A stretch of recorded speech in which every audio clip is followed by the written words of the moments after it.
Artificial intelligence runs on a unique fuel, the GPU, and for years Nvidia has been the undisputed leader. News that Nvidia is selling its new H20 chip to China looked like a breakthrough for Chinese tech firms, seemingly reviving their AI ambitions. But the H20 is no simple lifeline, it's a calculated move in a high-stakes tech rivalry. While Chinese companies can buy these chips, the H20's design and sale terms could create long-term problems. Is this chip a genuine tool for progress, or a Trojan horse that deepens China's technological dependence? The H20 story is about more than hardware. It's about power, control, and the global race for AI supremacy. This video will explore why the H20, while offering short-term relief, might ultimately trap China in technological dependency and reinforce America's strategic advantage. The celebration in Beijing, it seems, may be premature. To truly grasp the significance of Nvidia's H20 chip, we need to rewind and look at the escalating tech tensions between the US and China, especially around advanced semiconductors. This story is about more than just hardware. It's about global power, innovation, and the race for AI dominance. In 2022, the US government took a bold step, banning Nvidia from selling its most advanced AI chips, the H20 and H100, to China. The goal? To slow down China's rapid progress in artificial intelligence and supercomputing, and to protect American technological leadership. The impact was immediate. Chinese tech giants like Tencent, Alibaba, and Baidu suddenly found themselves cut off from the world's best AI hardware. Their ambitious projects stalled, and the future of their AI research was thrown into uncertainty. Nvidia, not wanting to lose its biggest overseas market, quickly developed the A800, a slightly less powerful chip designed to comply with US export rules. For a while, this workaround kept business flowing, but in 2023, the US government tightened restrictions again, closing that loophole. Suddenly, Nvidia faced the prospect of losing billions in annual revenue from China. The stakes were high, and the company needed a new solution to stay in the game. Under intense pressure, Nvidia engineered the H20, a chip just weak enough to pass US export controls, but still powerful enough to attract Chinese buyers eager to keep their AI dreams alive. Alongside the H20, Nvidia also introduced the L20 and L2 chips, which were even less powerful. These new products gave Chinese companies some options, even if they weren't as advanced as before. The US allowed these sales, signaling a carefully managed thaw in the ongoing chip war. This move served American interests by maintaining some control while also giving China limited access to essential technology. But make no mistake, this isn't an open door. It's a narrow, tightly controlled window, with every transaction monitored and every chip scrutinized. The H20 is a product born out of necessity, not trust. It's a symbol of compromise in a world where technology and geopolitics are deeply intertwined. And so, the next chapter in the global chip war had begun, one defined by bans, loopholes, and the relentless pursuit of technological advantage. So what is the H20? It's built on Nvidia's powerful Hopper architecture, just like the flagship H100. The H20 runs the same CUDA software, making it easy for Chinese firms to integrate. But to comply with US rules, Nvidia slashed its performance. H20 is only about 1/5 as powerful as the H100 for key AI tasks. To match H100 results, Chinese companies must buy and connect far more H20 chips, raising costs and complexity. Its interconnect speed is also throttled, creating bottlenecks in large-scale AI training. These limits are no accident, they're designed to keep China from building world-class supercomputers. The H20 is a hobbled giant, familiar but intentionally weakened. For Chinese firms, it's a bittersweet deal, better than domestic options, but a constant reminder of their second-tier status. Business continues, but on terms dictated by Washington. The most powerful tools remain out of reach. The biggest risk for China right now is the deepening dependence on American technology, especially in the critical field of artificial intelligence and advanced computing. As the world races ahead in AI, China finds itself increasingly reliant on US innovations in hardware. Buying the H20 chip is a pragmatic move for Chinese tech giants, allowing them to keep their AI projects alive.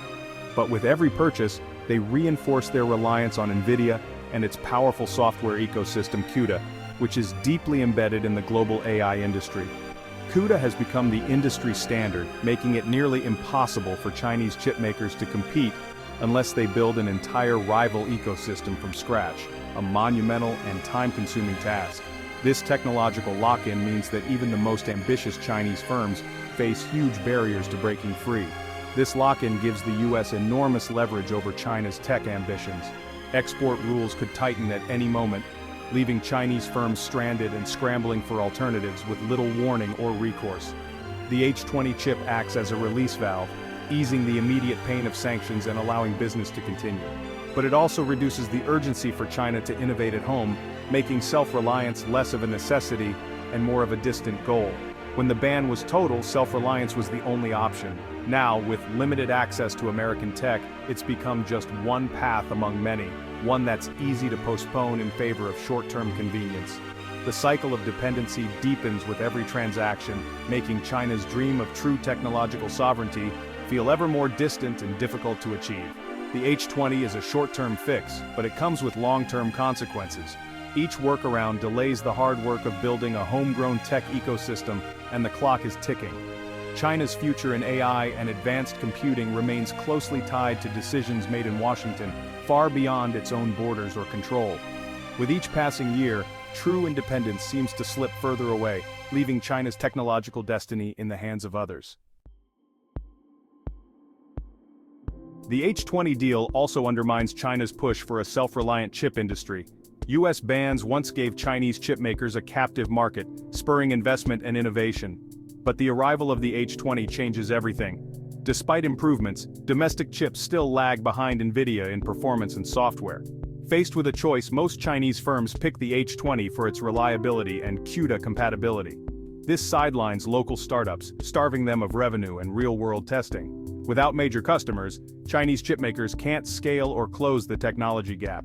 The H20 floods the market, suffocating homegrown innovation. China's long-term tech ambitions are sacrificed for short-term gains. The march toward self-reliance risks stalling. The H20 deal is a masterstroke for US strategy, a calculated move that blends technology, economics, and geopolitics into a single powerful play. America's goal isn't to cripple China's tech sector outright, but to ensure it always lags just behind, especially when it comes to sensitive military and artificial intelligence applications. This approach is about control, not destruction. By allowing Nvidia to sell a deliberately weakened chip, the US keeps one of its most important tech companies profitable. This steady revenue stream funds research and development for even more advanced American chips, further widening the technology gap between the two nations. In a twist of irony, China ends up subsidizing the very innovation that keeps America ahead. Every purchase of the H20 helps fuel the next leap in US chip technology. The H20 also keeps China tethered to the US-led tech ecosystem. This connection makes China's AI progress easier for American officials to monitor, track, and even influence. If the US imposed a total ban, China would be forced to go fully domestic, accelerating its own chip industry and making its technological capabilities much harder for outsiders to track or understand. By offering what appears to be a reasonable compromise, the US avoids alienating key allies and partners. This prevents a global tech split, keeping the Western alliance strong and united. The H20 isn't just a piece of hardware. It's a sophisticated tool of American foreign policy, wielded with precision to shape the global tech landscape. It's about managing China's rise, not enabling it. The US sets the pace, ensuring China can't overtake or outmaneuver American interests. In this way, the US maintains its technological edge, while China remains dependent on American innovation and supply chains. The chip war is fought as much with strategy, alliances, and foresight as it is with silicon and code. Every move is calculated, every piece carefully placed. The H20 is America's move in a long, high-stakes game, one where the future of global technology leadership is on the line. The H20 story is shaped by US domestic politics as much as global strategy. Not everyone in Washington supports selling even weakened chips to China. Congressional hawks argue that any tech sale to a rival is a mistake, fearing China could still use H20s for military purposes. This political pressure means export rules could tighten again at any moment, making the H20 an unstable foundation for China's AI industry. Nvidia must constantly prove its chips don't cross red lines, navigating a tricky path between profit and patriotism. For China, this means constant uncertainty. access to crucial tech could vanish with a single policy shift. Long-term planning becomes nearly impossible for Chinese firms. The real cost of the H20 is instability. Only true domestic independence can offer security. The H20's rollout has faced real-world challenges in China. Production delays and integration issues frustrated eager buyers. Meanwhile, Chinese firms are weighing the H20 against domestic chips like Huawei's, which, while less powerful, aren't subject to US sanctions. Some companies are betting on self-reliance, accepting lower performance for a stable supply. The market is fractured, some buy H20s, others support local alternatives. Pricing is another headache. The H20 often costs as much as more powerful black market or domestic chips. This has led to lukewarm demand, with major firms placing smaller orders and testing the waters. Nvidia must balance price and value, or risk losing ground to Chinese competitors. The H20's success is far from guaranteed. In China's data centers, the real test is just beginning. As of August 2025, China faces a pivotal choice, with the H20 chip at the center. The H20 offers immediate relief, but at the cost of deepening dependency on the US. The alternative, doubling down on domestic chips, means slower progress but a shot at true tech sovereignty. China's tech giants are split.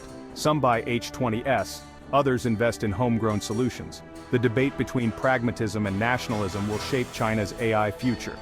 A hybrid approach is possible: use H20s now, but invest aggressively in domestic R&D. The H20 is a cautionary tale, a seeming victory that could become a strategic trap. For China, the real challenge is choosing the harder path to independence. The H20 is not a lifeline but a leash. Only by building its own future can China hope to lead in AI.